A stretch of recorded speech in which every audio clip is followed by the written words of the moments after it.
Premier and Minister for Financial Services and Commerce, Honorable Andre Ebanks. Minister for Finance, Economic Development, Education and Training, Honorable Ralston Anglin. Minister for Health, Environment and Sustainability,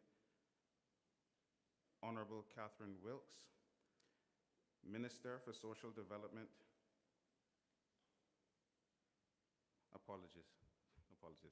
Minister for Social Development and Innovation, Youth, Sports and Culture, Honorable Isaac Rankin. The Attorney General, Honorable Samuel Bulgin. Elected Member of Parliament and Parliamentary Secretary, Heather Borden. Elected Member of Parliament and Parliamentary Secretary, Julie Hunter. Apologies again. Honorable DG, forgive me. Deputy Governor and Head of the Civil Service, Honorable Franz Manderson. Acting Deputy Chief Officer and Acting Deputy Chief Officer for the Ministry of Education and Training, Mr. Elroy Bryan. Director, Department of Education Services, Mr. Mark Ray. Representatives for the UCCI, OES, DCFS, HSA, Parliament Management Commission, PTA representatives, educators, other special invited guests, ladies and gentlemen, boys and girls, good morning.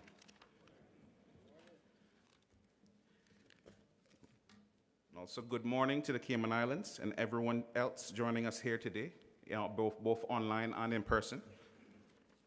On behalf of the Ministry of Education and Training and the Department of Education Services, welcome to the opening plenary of the National Education Conference 2026. We are pleased to welcome our distinguished guests, education leaders, presenters, partners, and all educators from private and public schools all across the Cayman Islands. Whether you're here with us in this room or joining us online, we are grateful to have you join us for this important national gathering. Today brings us together to reflect, to connect, and to continue strengthening the future of education in our country. As we begin, it is fitting that we ground today's proceeding in gratitude and reflection. At this time, I invite Mr. Elroy Bryan, Acting Deputy Chief Officer in the Ministry of Education and Training, to lead us in prayer. Please help me in welcoming Mr. Elroy Bryan.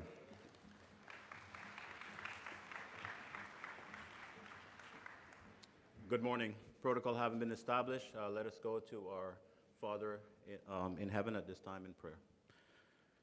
Our most gracious, loving Heavenly Father, we come into your presence at this time, dear God, and we start by thanking you, dear God, for how great you are. Dear God, we realize that you spoke everything into existence that we see. We thank you for the wonderful showers of blessings that we're receiving today, dear God, and we give you thanks for that. At this time, dear God, we come and we thank you for our government. We thank you for our elected members of the government, dear God, and we pray that you continue to be with them and that you guide them, dear God, as they continue to do your work. We thank you for our education sector, dear God. We thank you for the ministry staff. We thank you for the department staff. We thank you for our teachers, our leaders within our schools. And most importantly, we thank you for our students. Dear God, we understand that we have a great responsibility to help our students, dear God, to achieve, dear God, the many talents that you have blessed them with. We pray for their parents, that you will be with them and help them. And at this time, we come now and we pray for this wonderful event, this education conference. We thank you for the talents that we have within our system. We pray that you be with the persons who have prepared their presentations and help them, dear God, as they present today. Dear God, as we move forward as a country, we continue to pray that we will always put our trust in you, understanding, dear God, that you have told us that if we look to you, dear God, that you will direct our steps and that you will help us in all that we do. We pray for unity, dear God, in the education system, and we continue to pray that we will continue, dear God, to always look to you for everything, as we understand that you are all-powerful, all-knowing. Thank you again for your love and mercy. Just we pray.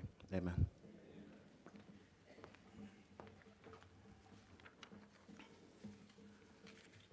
Thank you, Mr. Bryan. Ladies and gentlemen, I now invite you to please stand as we honor our beloved Cayman Islands with the national song.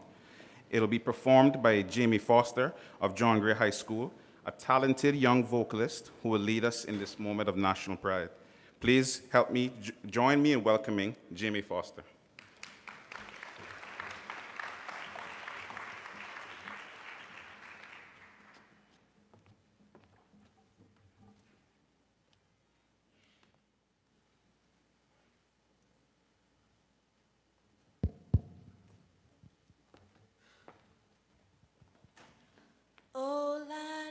soft, fresh breezes over verdant trees so fair, with thy Creator's glory reflected everywhere. O sea of palest emerald, merging to darkest blue, whene'er my thoughts fly Godward, I always think of you. Dear verdant island set in blue Caribbean Sea, I'm coming, coming very soon. Oh, beauteous isle, to thee, although I wander far, my heart enshrines thee yet. Homeland fair Cayman Isle, I cannot thee forget.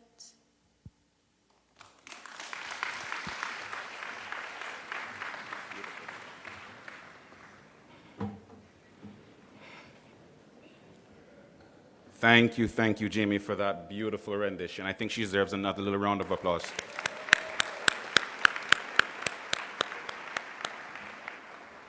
Now, I do have a quick reminder for all of those in attendance here, all who are here but haven't checked in for their individual sessions. I ask you to please do so before the start of each session. Okay. At this point, I would like to offer apologies on behalf of the Chief Officer, Sitonya Cacho, who is currently under the weather and unable to join us as planned.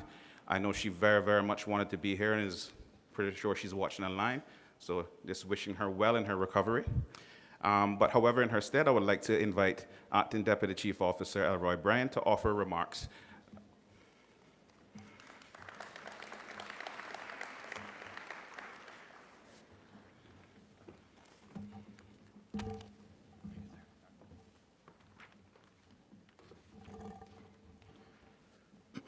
Good morning, colleagues, partners, and distinguished guests.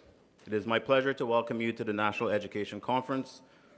While protocol has been ably established, I wish to acknowledge our Premier, the Honorable Andre Ebanks, the Deputy Governor, the Honorable Franz Manderson, and other members of government in attendance, along with our civil service colleagues and private sector partners.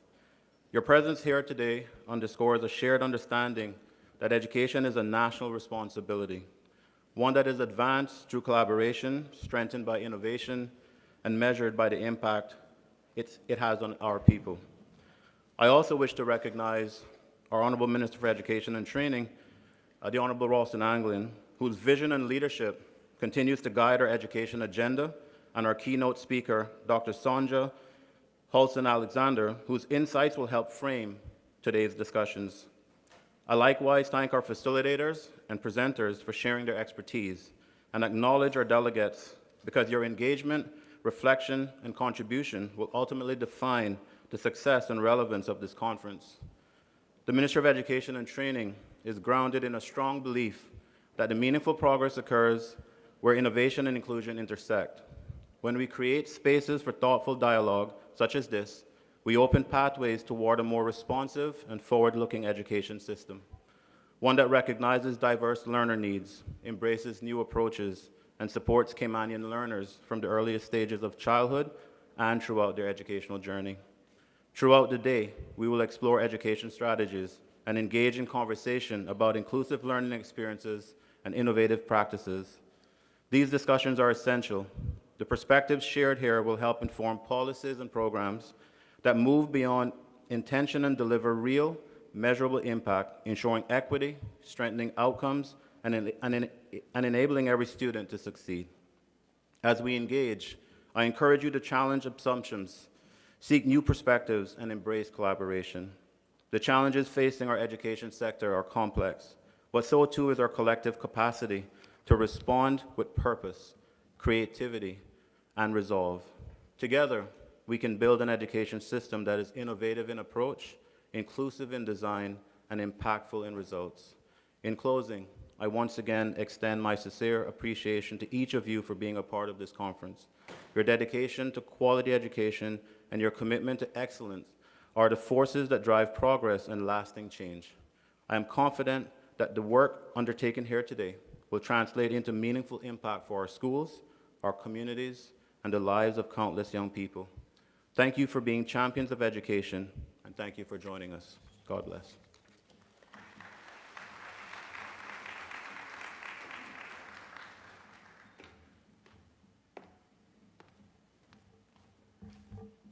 Thank you, Mr. Brand, for speaking out loud the Chief Officer's warm words and encouraging words and setting the tone for today's proceedings. It is now my privilege to invite the Minister for Education and Training, the Honorable Ralston Anglin, to deliver his remarks. Please join me in welcoming Minister Anglin.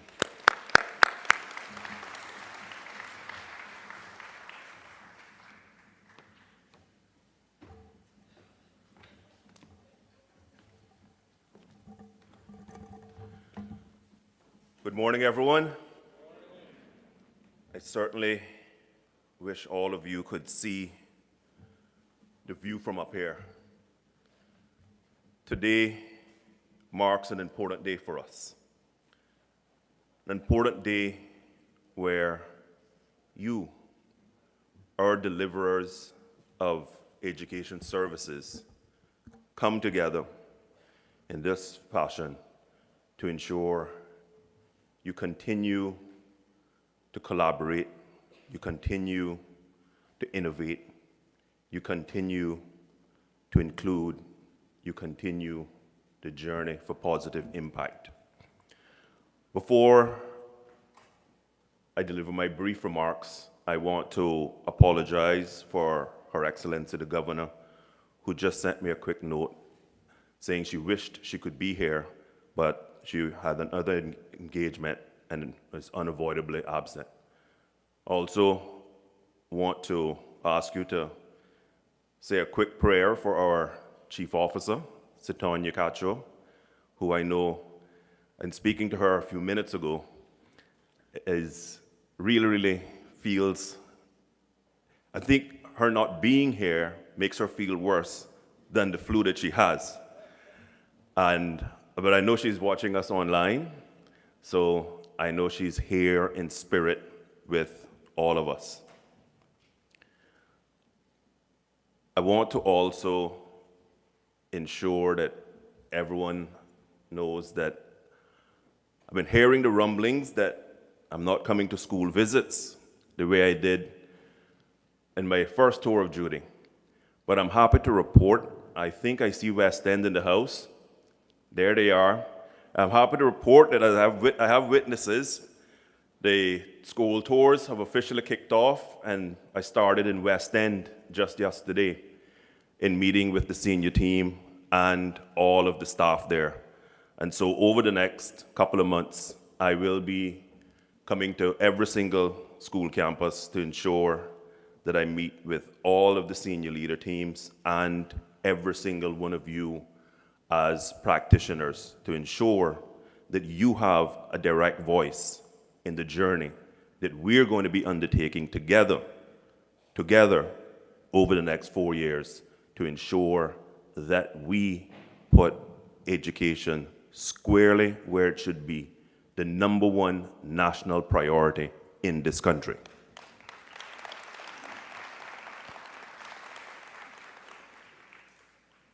Innovation. We've included lots and lots of tools for you as practitioners, for our students.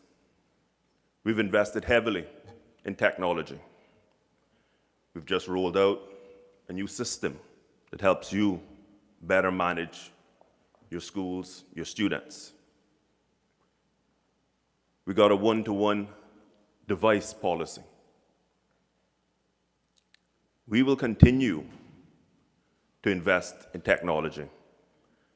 But it's not lost on me that we must also ensure that with that technology comes great responsibility, and we must ensure that we continue to offer you the in-depth training to ensure that the technology is a key enabler to better practice. Technology in and of itself is not going to deliver the results. It is you, all of you, interfacing with all of your students that will deliver the results that we need. We've made great strides in inclusion in our system. Gone are the days where if there's a doubt, the child goes to Lighthouse School. We have so much more appreciation and have included a policy priority around inclusion that is having meaningful impact on our students' lives. When we think of the autism classroom at Sir John Cumber Primary School, when we think of all of the sensory rooms that we create on so many campuses, when I think about just during this last graduation season, where three students were issued leaving certificates. And so their achievement wasn't to the level that they could attain a level 1 diploma. But they were embraced, them and their families, and allowed to walk across the stage with their peers with a high school leaving certificate. You would not believe the impact that that had. Because I met with one of the young men and their mother. And when she was in my office, she actually started to cry because she was so appreciative that as a system, we allowed her young son to walk with cap and gown with his peers. That evening had great impact. And so we must ensure that we push forward with our inclusive school policies.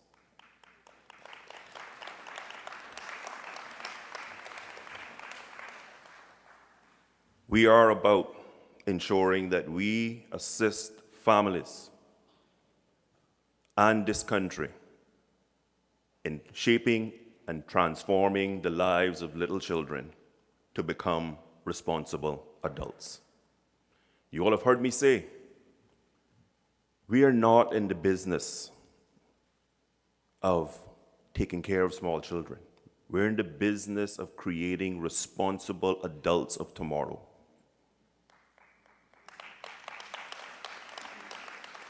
That is the impact that a good education system has on the lives of our young learners.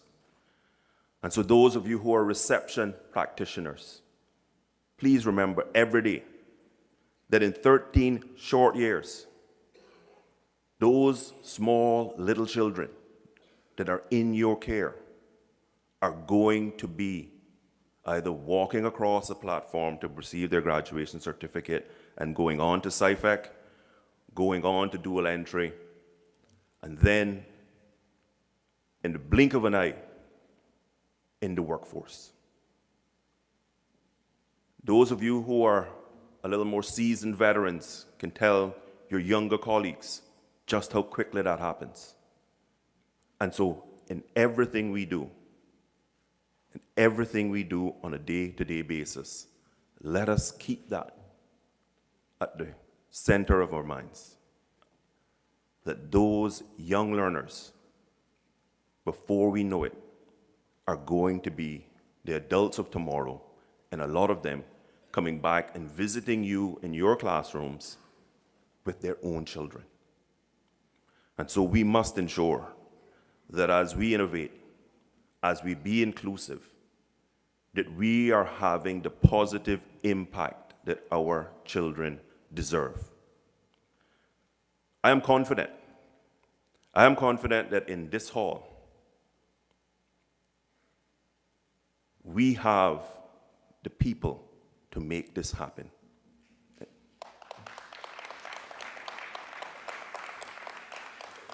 And that is all of you. I know that there are times where you get frustrated. I know there are times where you feel unsupported by the department, by the ministry, by the community, by parents. But during those difficult times, I can only ask you that as you refresh and reflect and go back to school the next day, you look at every one of those children that are in your care and remember what the mission is. Remember why you took up this calling. And you took up this calling to transform lives. And as you do that, there can be no greater reward. There can be no greater reward. So,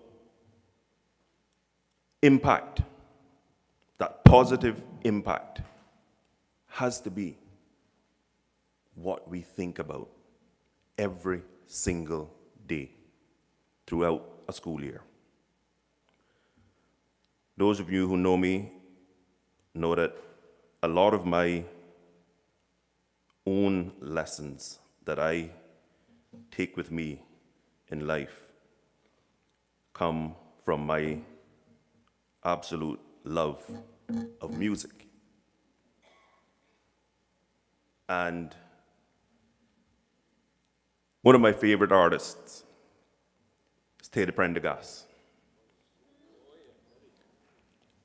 Yeah, you can clap. A lot of people know Teddy Prendergast as the mellow, soulful artist who delivers some of the greatest love songs. What a lot of people don't know is in his early journey in music, he was the lead singer for Harold Melvin and the Blue Notes. And they sang a song, Wake Up Everybody. And in that song, they delivered a message and a calling to everyone. They had a calling for politicians. They had a calling for doctors. They had a calling for everyone, but they ensured they had a calling for you, for teachers. And they said, wake up all the teachers, time to teach a new way. Maybe then they'll listen to what you have to say. Because they're the ones that's coming up, and the world is in their hands. When you teach the children, teach them the very best you can.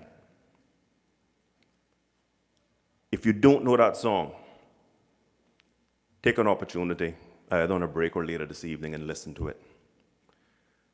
Because if you listen to those words, you must get goosebumps as a teacher. Because in that short verse, it is the charge for every educator. Wake up all the teachers, time to teach a new way. That's innovation, right? Maybe then they'll listen to what you have to say. Because they're the ones who's coming up, and the world is in their hands. When you teach the children, teach them the very best you can.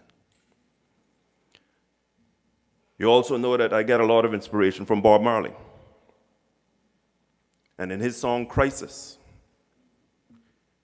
he spoke of not everyone having sunshine in their lives. And he also reminded us that we can either be that additional dark, dreary cloud in someone's life, or you can be that ray of sunshine. I don't need to tell you, but I'll remind you, in front of you every day are children who come from the widest spectrums of households. And I want to remind you that some of them come from a dual family, dual parent household that's stable, that is nurturing, that is supportive of them and supporting of them as learners. But way too many come from broken homes. Way too many come with great challenges, and you see it every day. I just want to remind you that a lot of the children who you encounter and the behaviors that you see in front of you being demonstrated need you to be nurturing, loving, caring. Because no matter how much we innovate, no matter how much we include, if that element is missing, it is all for naught. Because as we innovate, as we include, it takes your patience, your love, your care, your dedication to be that ray of sunshine that that child may be getting as the only ray of sunshine in their lives. And that could very well be the ray of sunshine that they are going to be able to follow through their education journey that takes them from a broken home, a challenged home, to a bright outcome and being a productive adult. That is the power our system has. That is the power you have. That is the power you must exercise every day as you encounter all of your students, those who come from that stable, strong home, who more than likely will be a high flyer at the end, and those who come from the broken home, those who come from a challenged environment, who need you to be that ray of sunshine as you innovate, as you include, to ensure that you can lead them to that brighter and better tomorrow.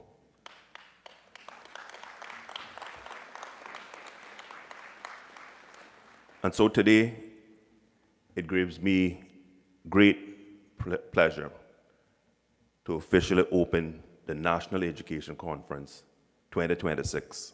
I wish all of you have a productive day. I'm sure that we're going to have riveting sessions. I'm sure there's going to be deep learning. And what I'm most proud of is that so many of our own educators are going to be delivering a number of those sessions. So I wish you a successful conference. I'm going to stick around and I'm going to actually peep in on a couple of the sessions myself. Most of you know, I tell you all the time, I'm an accountant, not a teacher, but it is because of loving, caring teachers that started with Miss Ebanks when I was a 5-year-old boy and ended with me at sixth form at John Gray that put me where I am. Create the next Minister of Education, create the next Premier, create the next doctor, create the next mechanic, create the next plumber, create the next innovator of industry, because the power is in your hands. Thank you.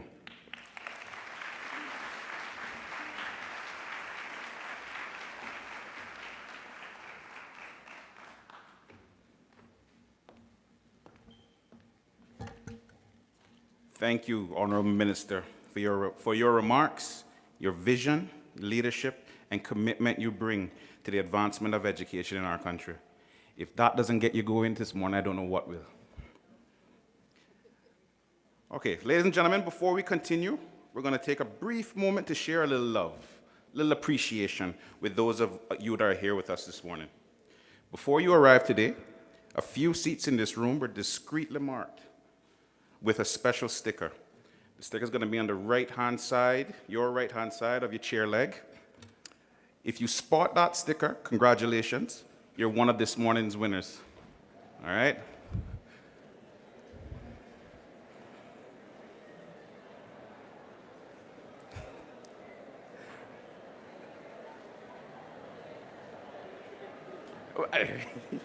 I made sure it wasn't an hour.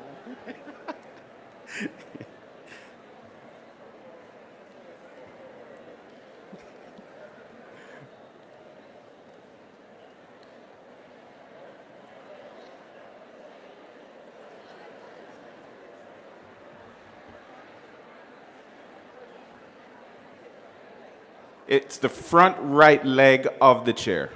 your right. And the gift is underneath the chair. Okay, okay.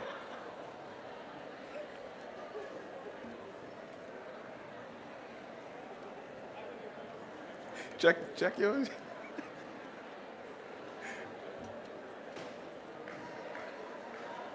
Got one? Under the chair? Look under the chair.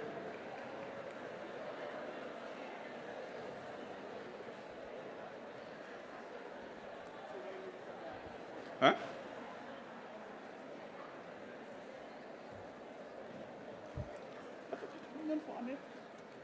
I know it wasn't a sickness or no shit, nothing like that. Okay, well, there are three. We have one.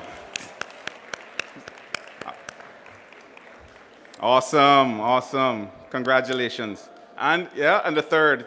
Congratulations all. The 3 gift certificates. Just a small token of our appreciation for you guys being here with us today. Congratulations to all the winners. Okay, so our next performer is Matthew Moore, a student of Edna Mall Primary School who will be sharing his musical gift with us on the clarinet. Matthew's performance is a wonderful reminder of the creativity and the potential within our young people and the important role that arts play in education. Please join me in welcoming Matthew Moore.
Thank you, Matthew. Another round of applause for Matthew.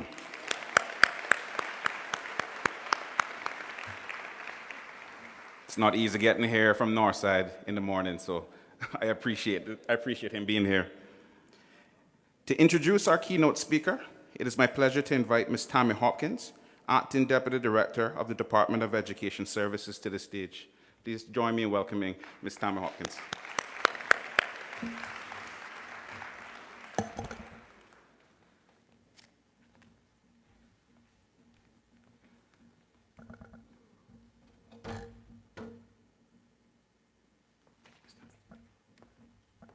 Good morning, everyone.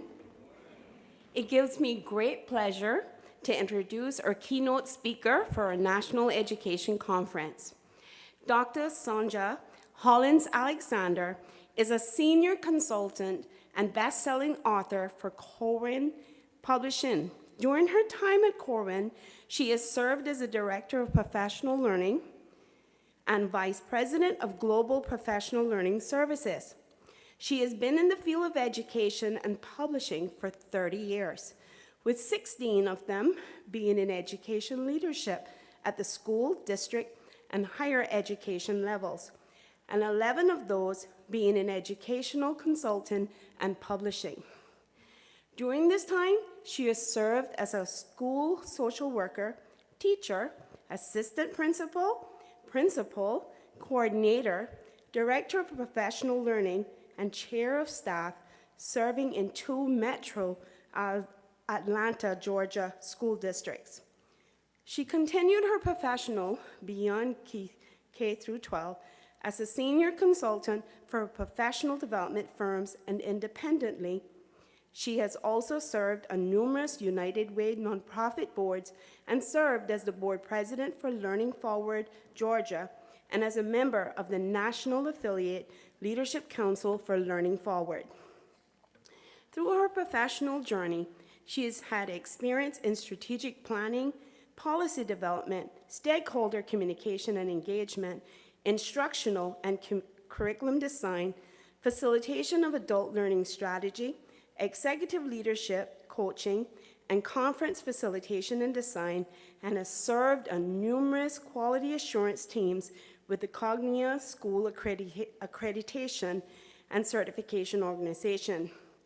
She is a Corwin author and co-author of multiple best-selling publications consisting of the following: Online Professional Development Through Virtual Learning Communities, Collective Equity, Mind Frames for Belonging, Identities and Equity, and A Leader's Guide for Creating the Optimal Culture and Climate for Learning, which is due to be published in June 2026. Sonja holds a bachelor's degree in psychology, a master's degree in social work, a teaching certificate in middle grades language arts, a specialist degree in educational administration and leadership, and a doctorate degree in curriculum and instruction. She is committed to partner engagement and implementation of evidence-informed, sustained professional learning services that positively impact teaching and learning, not by chance, but by design. It is my distinct pleasure to offer a warm welcome to the Cayman Islands to Dr. Sonja Hollins Alexander.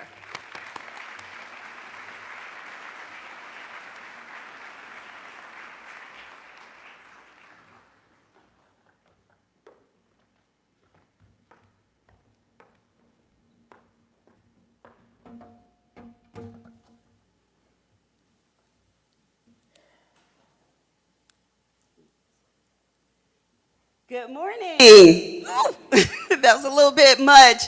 First of all, I just want to thank you for welcoming me to this beautiful island. From when I stepped off the plane to everyone that I met today, the hospitality here has been exceptional.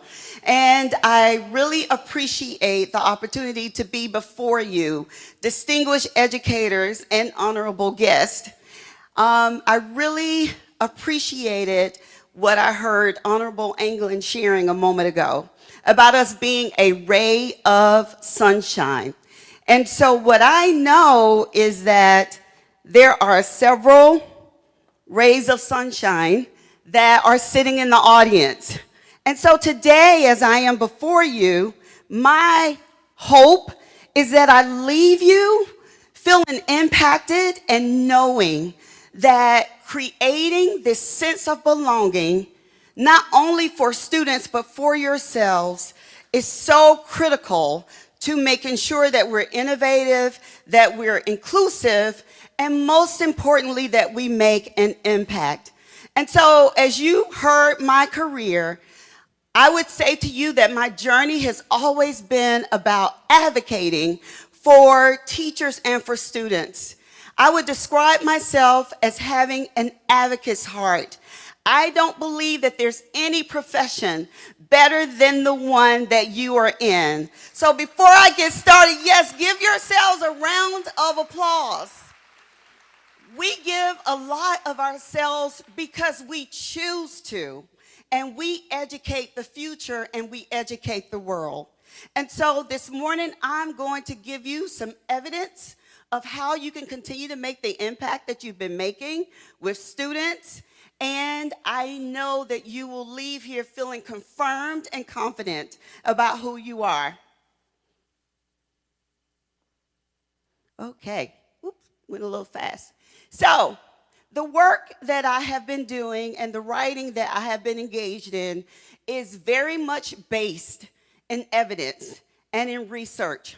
What I think is so beautiful is that we have a lot of evidence around the effective practices and the things that we do in education.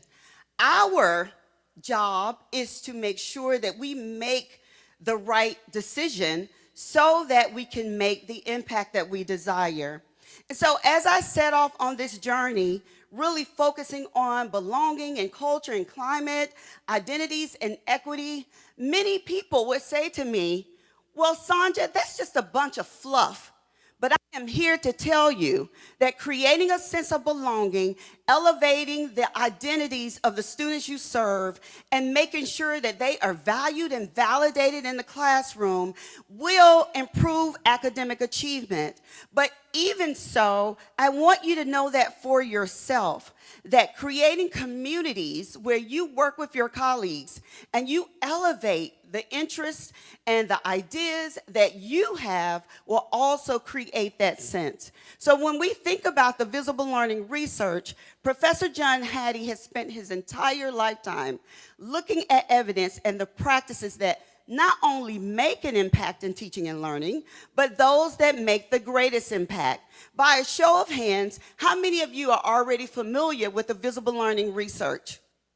Yes, quite a few of you. In 2013, that's when I was introduced to Professor Hattie and that body of work, and it changed my trajectory. Not because I didn't feel confident in the things that I was doing, but now I know that there is evidence in the actions that I take that are going to make the impact on teaching and learning that I desire. So as you can see, the visible learning work is about making learning visible.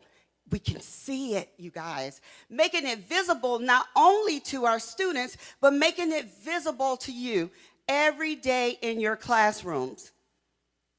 And so what Professor Hattie did in this evidence, he took a statistical analysis that he calls the effect size. So I'm not going to go really deep into that process this morning, but I want you to understand as I go through my presentation what the impact is on the specific teaching strategies and practices that I'm going to talk about. So you can see here, 0.40 is what Professor Hattie identifies as the hinge point. So when you look at the strategies from that body of work, anything above 0.40 has the potential to accelerate learning. But notice I said it has the potential. It can't do anything without you. And so implementation, being frequent, intense, and throughout the duration of supporting the students in your classroom is when you will see that impact. And part of being able to do that is creating a climate and culture where there is a sense of belonging. And so you heard in my introduction, I am a firm believer and not by chance, but by design. And so I'm here to tell you that design is elevated by the evidence and by the research. But design is actually communicated through you and your instructional practices. And so here is just another example of the effect size and the potential of impact. So when we think about innovation and we think about inclusive practices, when we engage in those ways, my friends, there is an opportunity to make an impact on the learning of every student that's in your classroom. But we need you. We need each and every one of you to do what you do best, to do what you came into this profession to do, to make a difference. And so, again, research is research, but without you and the implementation of what you do as educators, there isn't an opportunity for us to make that impact. So my book that I co-authored with Professor Hattie, Dr. Nicole Law, and Dr. Dominique Smith is about the mind frames. And so we're probably accustomed to hearing about mindsets, but mind frames are our why. It is what we think about. It is what we believe in. It is what we value. And so when you think about your belief system, you have to be committed to making sure that your students are elevated in all the ways that are possible in the spaces of learning. And so Professor Hattie did a lot of work, and we did a lot of work with him on mind frames for belonging, for identities, and for equity. So when you think about mind frames, I want you to consider that's my belief system. And so what Professor Hattie has identified, which blew me away when I first saw this, the way we think about what we do is more important than what we do. So I want you to take a moment to really massage that statement. The way we think about what we do is more important than what we do. And the reason why these mind frames precede anything else, because if I don't believe in my students and I don't believe that they're going to succeed and excel, it's in my thoughts. And guess what? They won't. So it starts with us. It starts with our belief system. And these mind frames for belonging, identities, and equity are instrumental in the ways in which we need to think to create inclusive and environments of belonging. So I'm going to give us a few opportunities this morning to engage with each other. And when I do, I'm going to pull us back together by saying waterfall. And so I put that up there as a reminder. And so you're going to hear me say waterfall, shh, because what I want you to do is be able to engage, but I'm going to need to pull you back together. So these are the mind frames for belonging, identities, and equity. I want you to take a moment to look at these and consider this question. How might the BIE mind frames be a catalyst for educators coming together with a focus on belonging for all members of the learning community? I'm going to give you 3 minutes to look at these, turn and talk to your neighbor, and think about, all right, Sandra just said that the way I think about what I do is more important than what I do. When I look at these mind frames like we value engagement and learning for all, or we cultivate, fortifying, and sustaining environments, why might these be a catalyst for creating a sense of belonging for the learning communities that we're part of? So take about 2 to 3 minutes, turn and talk, and discuss these mind frames with your neighbor.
Let's take about 1 more minute to bring our conversations to a close. 1 more minute.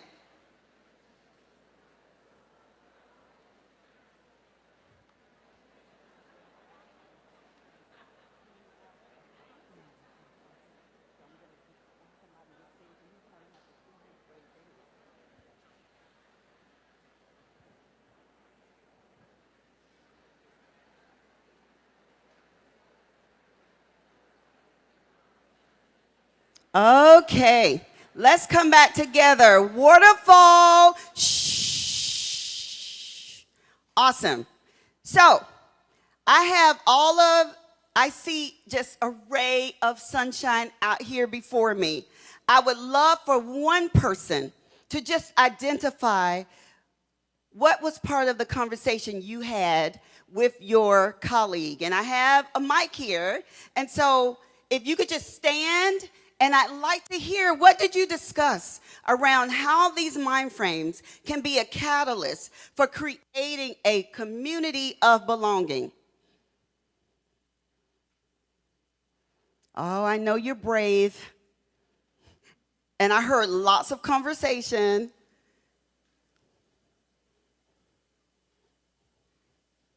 All right, we have a brave soul over here and a courageous one. Before you speak, Simone has a mic for you, and please identify your name. Hey, hi.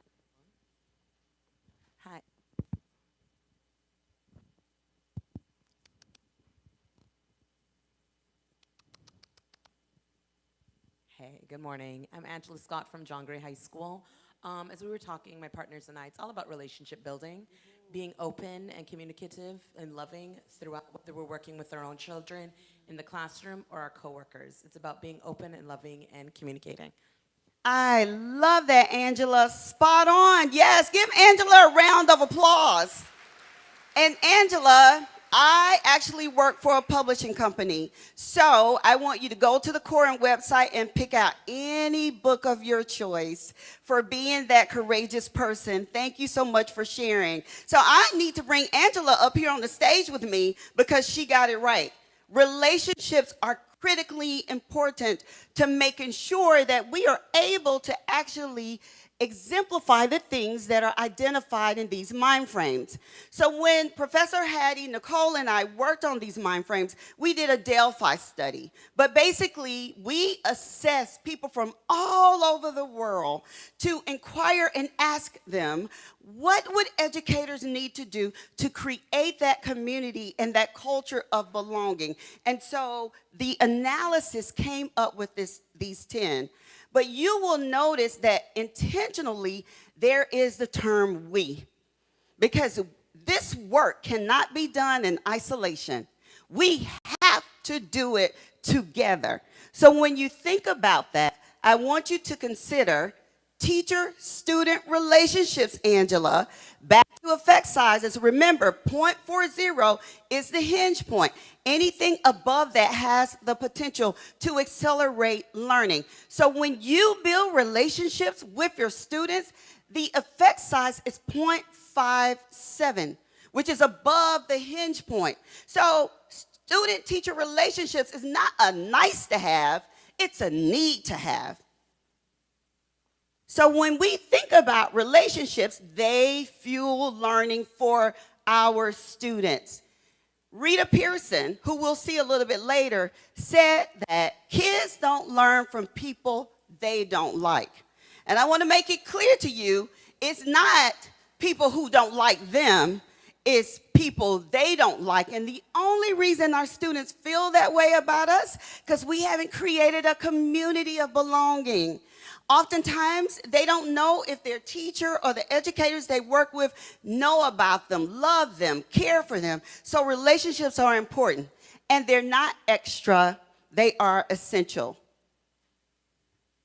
So the next big piece of research is collective teacher-educator efficacy. And you can see right now, it's off the chart. So what is collective teacher-educator efficacy? It goes back to that belief system. Do we believe as a collective, as a group, as independent adults who support students that they can achieve and they can succeed, and that we're going to plan and make decisions around the best way for them to do that? And so there are many schools, didn't mean to go to that. There are many schools that are engaging in this consistently and have consistently to see the increase in student performance results. But again, here is the definition of collective teacher and educator advocacy. It's when we work together to plan, to moderate, to evaluate. We can't know our impact if we don't evaluate the things that we do. Critique the multiple interpretations of progress to achievement. And so achievement is important, but growth is critically important, and we need to celebrate it when we see it. So I'm about to show you a video of a high school in California, and I want you to notice what are some of the behaviors and the actions that are demonstrated by these educators and the students to create that culture of belonging through collective teacher and educator advocacy. The reality is that we're human beings, and human beings have social and emotional needs. That includes teachers. Teachers work incredibly hard. Our work is intellectually challenging, it's socially challenging, and it can definitely take an emotional toll. The more that we can be here to support one another, the better that we'll all be. Trust gives you permission to be wrong, and being wrong is an important step toward finding ultimately the right answer to any sort of a problem. Hi, Sabrina. Previously, my experiences were that you get to work, you sign in, you dash to your room, and you get started for the day. This school works really hard to make sure that no teacher is left on an island alone. We start with the morning meeting where you get to see your colleagues' faces. Just saying good morning is so important to setting the tone for the day. People know right away if maybe it was a rough start to the morning. Then I'm gonna have a little bit more love as I go about my day to ensure that I'm my best self for my students.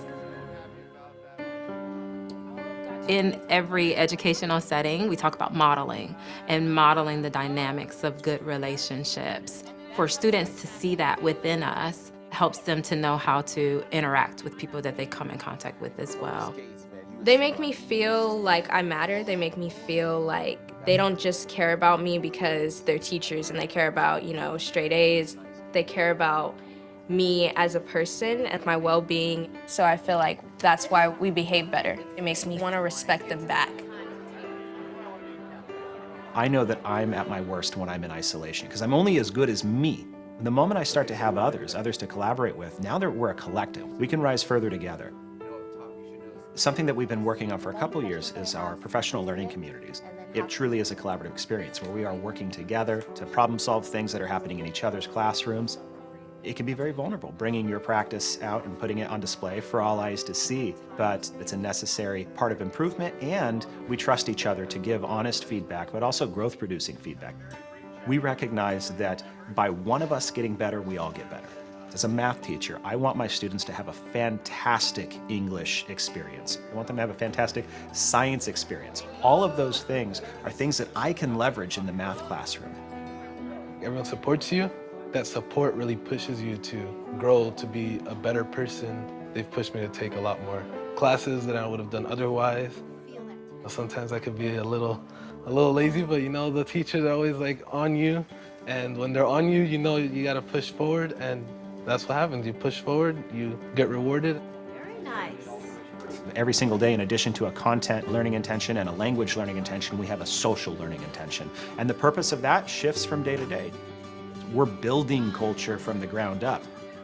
Intentionality is so key to building that trust with the students and just letting them know again, I've got a row of adults here who love me and care about me and who are listening to me, and I'm not just a body in the classroom. I'm not gonna let you fail. I'm not gonna let you be less than you're capable of being.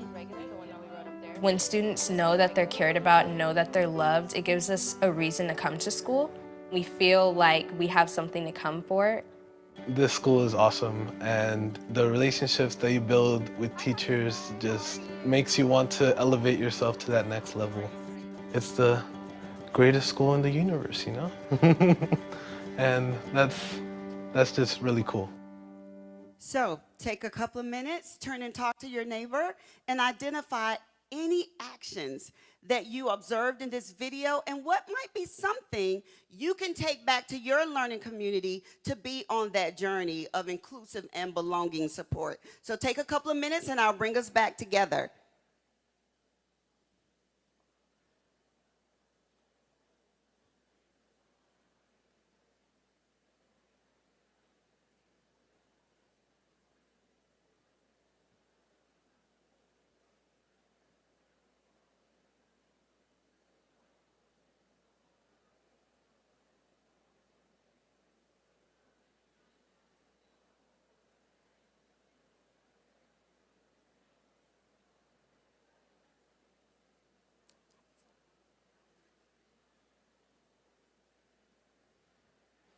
Take about 1 more minute to bring your conversations to a close.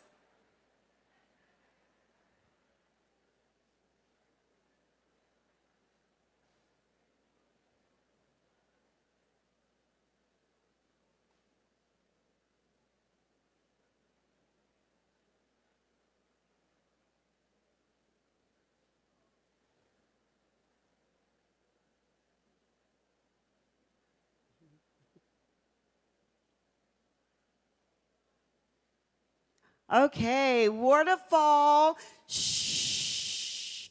Thank your neighbor and your colleague for that discussion. And so what I hope you were able to observe in this video is not only do students need a sense of belonging, but we need it too.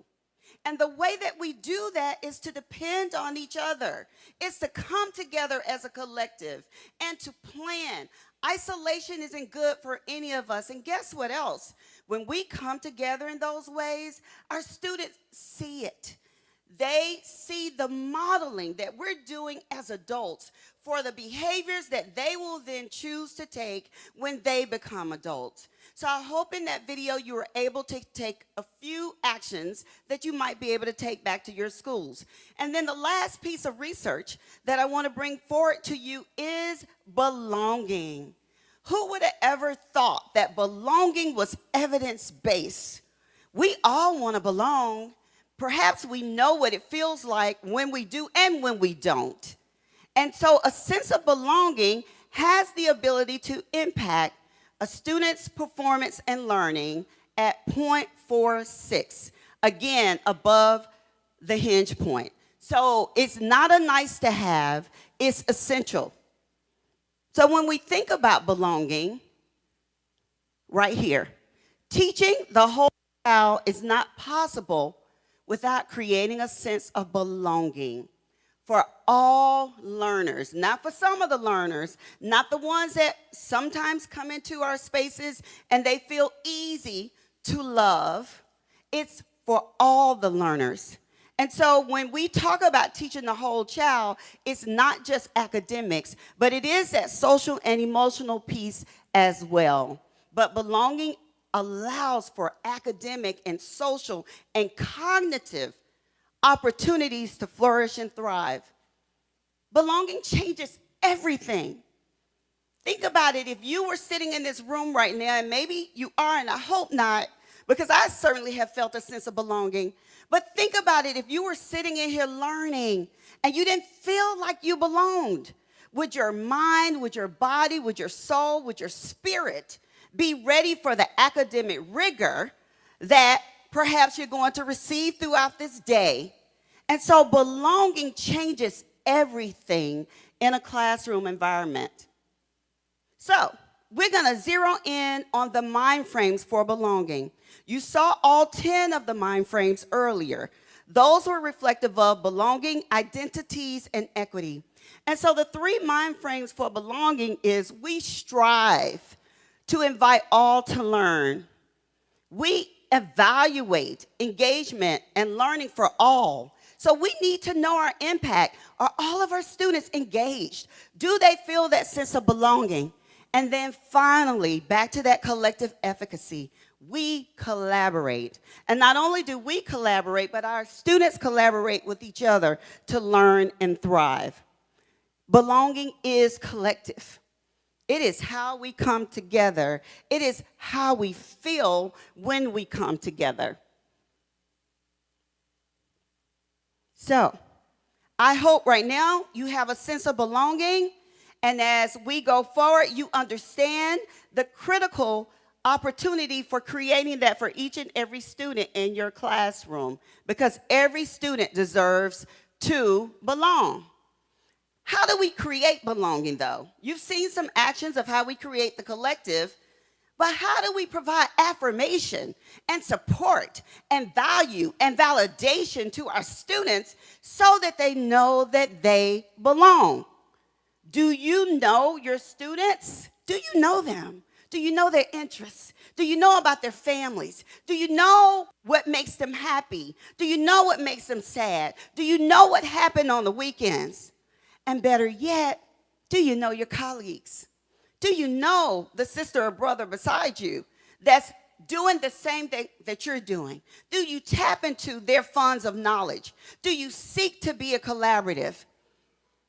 Creating a sense of belonging is about affirming us in the identities of who we are. So, gonna see another video.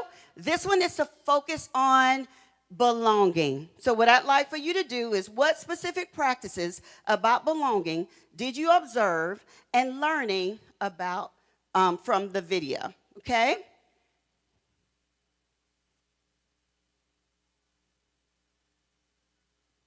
Anything else special happened this weekend, friends? In the pool, I did a cannonball. I know how to swim. You know how to swim? I know how to blow bubbles underwater. You Me do? too. As human beings, one of the most essential needs we have is the need to belong. In school, children need a sense of belonging to be able to be productive learners. They need to be connected to their fellow students, connected to their teachers, to also be affirmed in who they are in a way that is positive and accepting.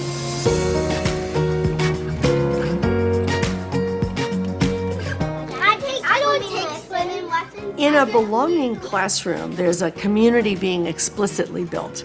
The teacher knows each child and things about each of those children that they can mention and draw on. I pay attention, I listen. I'm really invested in what they tell me. The students feeling loved, students feeling nurtured, students feeling like they have a place at school, they're safe. It activates their brain cells. What side were you doing? Sense of belonging is one of the most important activators of a child's engagement in learning. Everything about activating a child's cognitive skills begins with activating their social connectedness. The energy for learning is coming from the social connection that children have. But in the end, we're trying to come up with an agreement. Excellent. We're not going to comment, question. We're only going to encourage.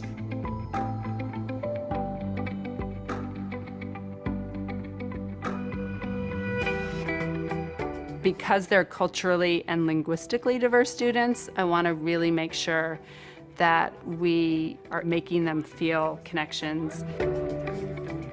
All the writing we do in our class, it's very much about them. It helps them, promotes them to find their own voice and to share their stories. Sometimes people think every Muslim person is a target or is a terrorist. Thank you, Anissa. What did this show us about what we are good at as a group? Working together, because we often argue a lot. Today, we did an activity that was really designed to get them thinking about how they're gonna support each other. I think that reiterating the idea that we're in this together, I think it's hard to find the time, but doing some team building exercises at the beginning of the year and revisiting them can really help illustrate that point. In a belonging classroom, they have a community that may meet in classroom meetings to problem solve together, to read stories together, to tell successes and accomplishments or important events together. They celebrate like families do, things that each other have done or have experienced. Let's talk about what we admire about some of our friends. I admire Jazara because she is so compassionate. And when we're talking about being compassionate and being supportive of one another, it's to build that deeper connection for everyone, just to feel like this is their school family, this is somewhere they're loved, they're nurtured, they're taken care of, they're valued. Thank you for speaking. The community becomes a place where you can bring your emotions, your fears, your needs. You can be honest about what's going on and know that there will be acceptance, support, and love that's available to carry you through. We all can work together and we all can try to strategize together and create a better pathway for others to be successful. And we can make it fun. They're working together. They take care of each other, not just personally, but academically. We're always pushing each other.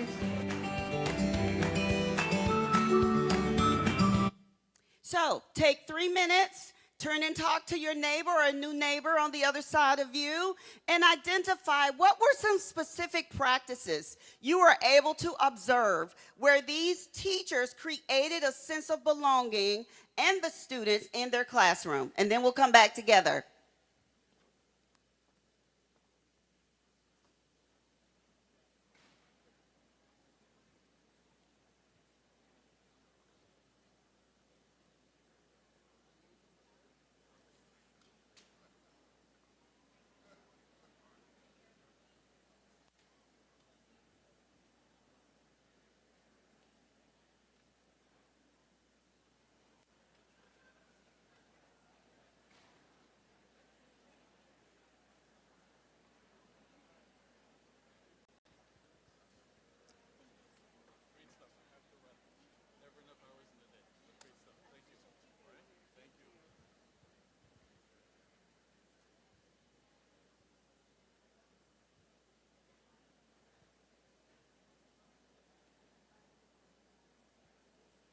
Let's take about 1 more minute.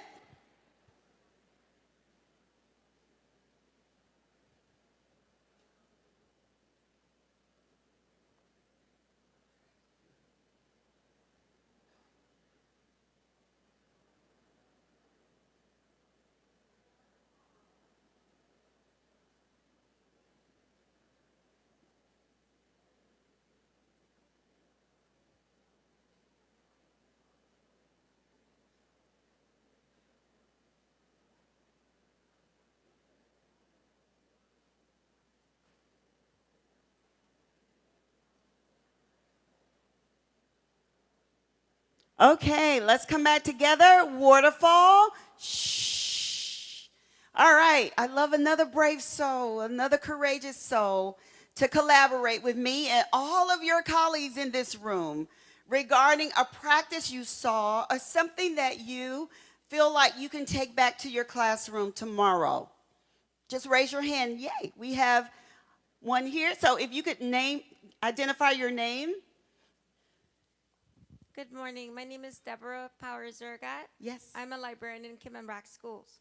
We were talking about, this lady and I, Miss Denise, we were talking about how the children said a positive thing about each other. So we can take this back in our classrooms, in our sessions, in our groups. We can say, what is it that you like about this child, and give them affirmations and even ask them, what do you like about me, your educator? What is it that you don't like about me? So that you're putting everything on the table and you're saying there's room for improvement in all of us. Thank you, Miss Deborah. Yes, a round of applause. What a great example. And I love that you were able to identify strategies.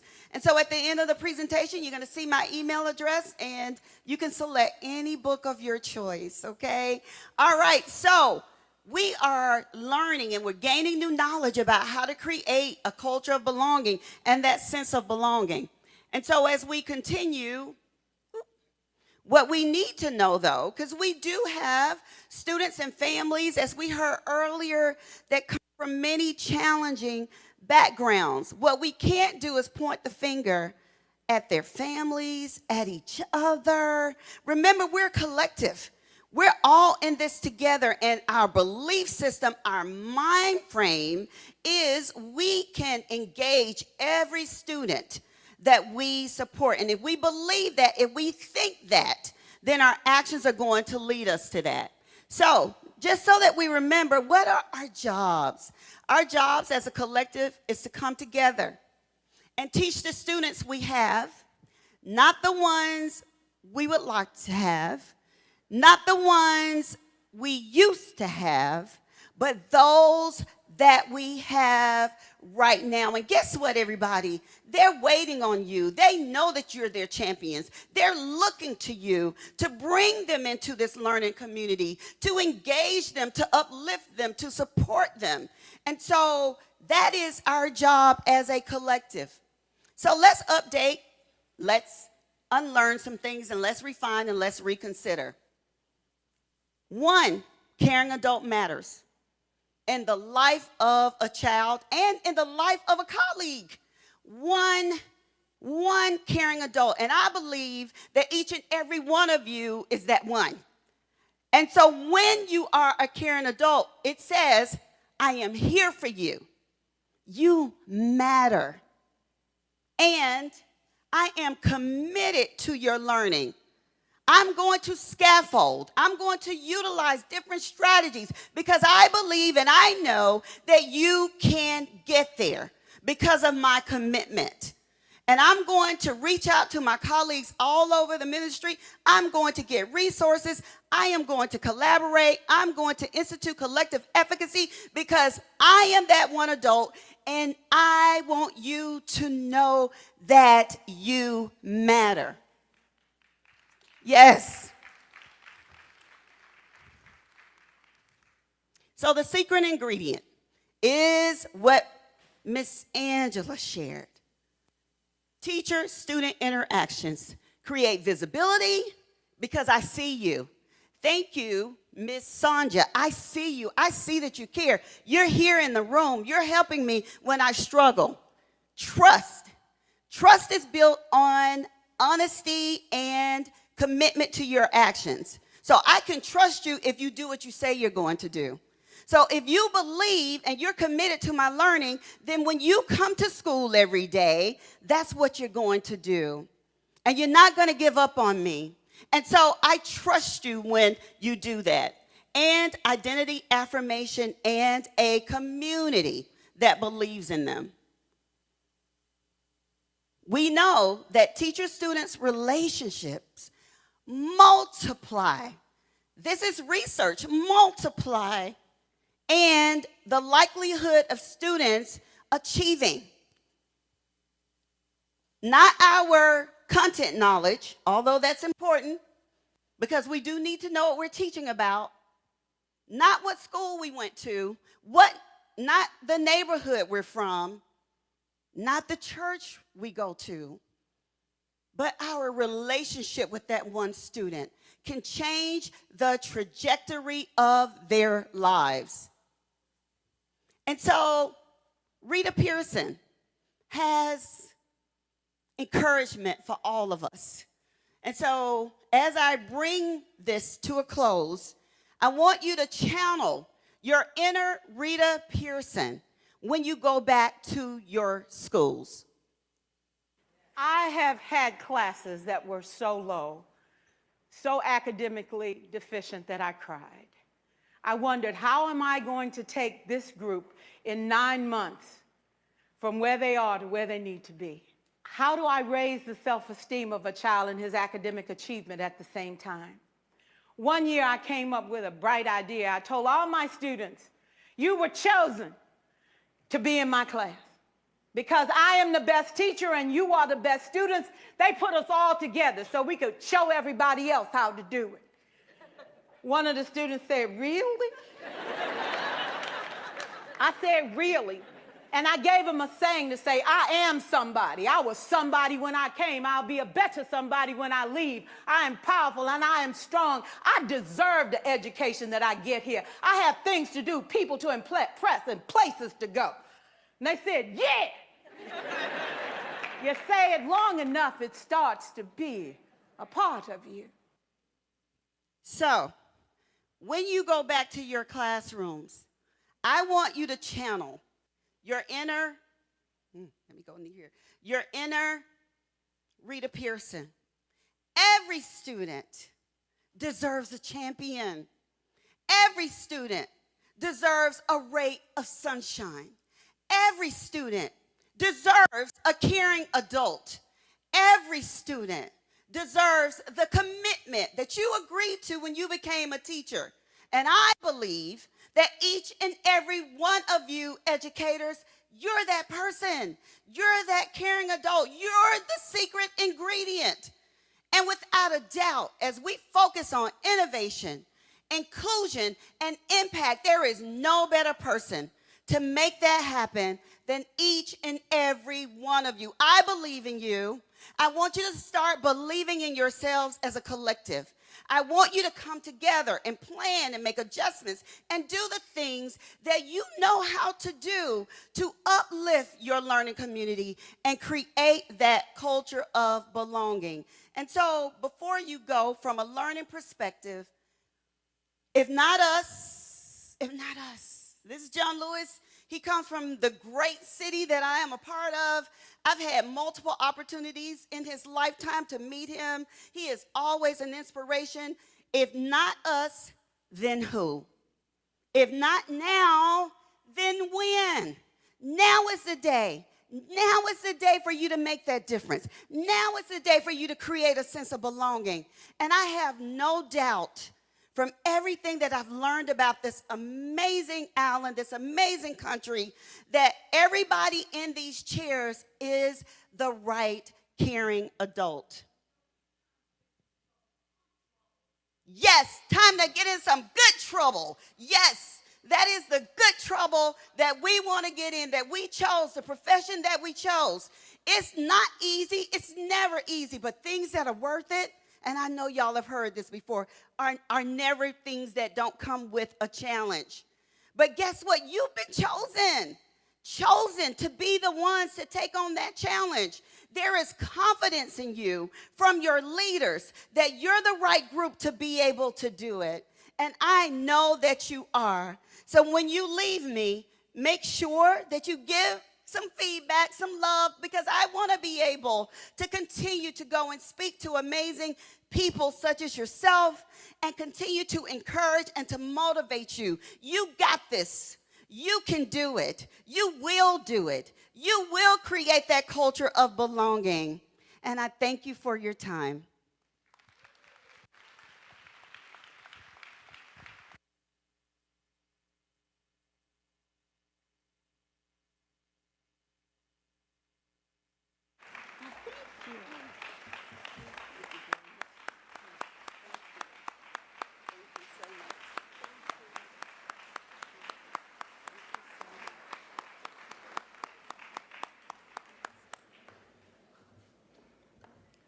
Thank you, Dr. Hollins-Alexander, for sharing your insights, experience, and practical strategies with us.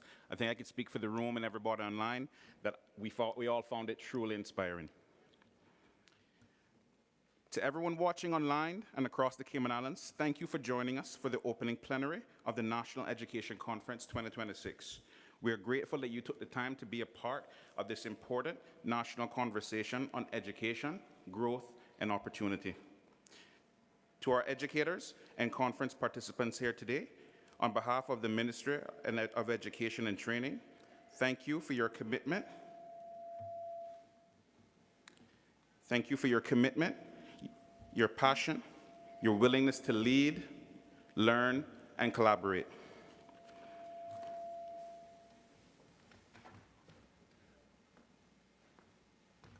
We now invite you to transition to your scheduled workshops, where the conversations and learning will continue throughout the day. Just as a reminder, if you haven't checked in or registered for your session as yet, please go to the booth to my right in the foyer, and the conference team will be there to help you out. Thank you again for joining us. Have a productive conference, and enjoy the rest of your day.